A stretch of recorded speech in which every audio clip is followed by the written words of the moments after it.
पाहत आहात आपल्या हक्काचं चॅनल, आपली बातमी, आपलं चॅनल वन भारत. कल्याणपूर्वेतील आनंदनगर बुद्ध विहारात सुभेदार रामजी सकपाळ यांची 112वी पुण्यतिथी साजरी करण्यात आली.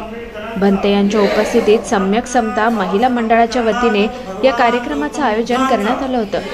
या कार्यक्रमास ज्येष्ठ बौद्धाचार्य नामदेव जाधव तसेच महिला मंडळाचे माजी अध्यक्ष गायकवाड आई यांच्या मार्गदर्शनाखाली कार्यक्रमाचं आयोजन करण्यात आलं होतं.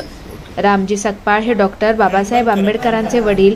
त्यांचा जन्म 14 नोव्हेंबर 1848 साली पुणे या ठिकाणी झाला, तर मृत्यू 2 फेब्रुवारी 1913 साली मुंबई या ठिकाणी झाला. रामजी सकपाळ यांनी त्यावेळेस उच्च शिक्षण घेऊन इंग्रज भारतीय सैन्यामध्ये शिक्षक म्हणून त्यांची नेमणूक झाली होती. शिक्षणाची आवड त्यांना लहानपणापासूनच होती, म्हणून त्यांनी डॉक्टर बाबासाहेब आंबेडकरांना या समाजाचा उद्धार करण्यासाठी उच्च शिक्षण दिलं. याच अनुषंगाने अनेक वर्षांपासून महापुरुषांची जयंती आणि पुण्यतिथी आनंदनगर बुद्ध विहारामध्ये साजरी करण्यात येते.